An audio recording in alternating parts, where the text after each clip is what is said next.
at the top, Jason said that he thinks there's going to be a number of companies that get to the point in which they have a commercially ready and publicly safe self-driving situation. He said 12.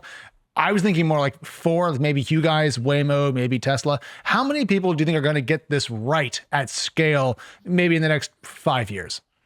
Yeah, I think I would lean much more towards yours, Alex, like a handful. It's just, guys, it is technically incredibly difficult to do this. The last few years, and you guys talked about this on an earlier episode, the last few years, we've already seen a ton of companies fail or give up. And this is not like just little bitty hero startups. Like it's also Apple spent billions on Titan and gave up. Uber shelved their own effort. Lyft had an effort. Like these are really, really capable, very strong companies that have recognized this is very difficult to do.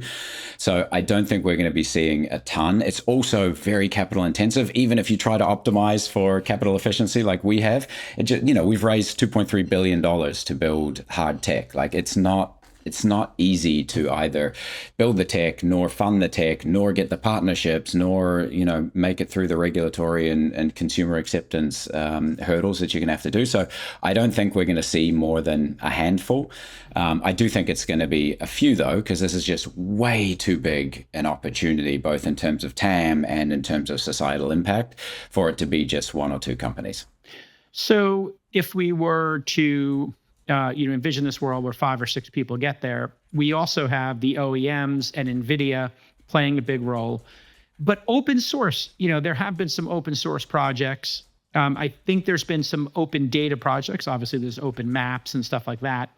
Is there an argument, and I think Bill Gurley's made this publicly many times, for there to be open data, open source, open weights, et cetera, to accelerate this and maybe reduce the proprietariness of it, because we now have 20 people going after this prize. Everybody seems to be doing it in a vacuum. Have you considered, you must have, open sourcing some of this to accelerate? And is there anybody doing an open source project that you find notable or that you can learn from? There's not, in general, I would say the research community around AI has been hugely valuable. We have a very strong internal research team. It takes the state of the art that's being published and we build upon it and we expand it, and we have some proprietary stuff internally, but there's obviously value. So generally the research community is providing effectively open source accelerants to all of us.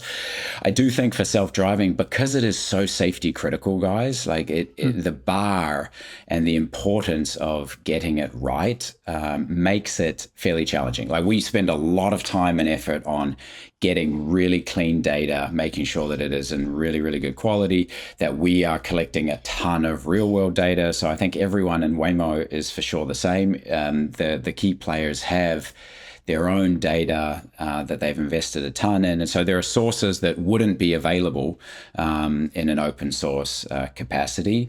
And then there's also the architectures and how you validate a safety critical application. Because while we're still leveraging similar AI foundational technology as, say, OpenAI in ChatGPT, the consequences of us getting something wrong are wildly different. And that shapes how you develop the architecture, what safeguards you put in, how rigorous you need to be, even how careful you need to be about the quality of your inputs. Because for us, we can't, ChatGPT, phenomenal, I use it all the time. Still, not that rarely I will get a pretty wacky answer that's totally off base. Like we can't have a wacky trajectory that's off base when you're driving, my kids or your kids around. Yeah. And so there are some differences and some real investment that needs to be made specifically for this problem, which I think makes it harder for it to just be open source, use the Internet of Data, and you'll end up having something that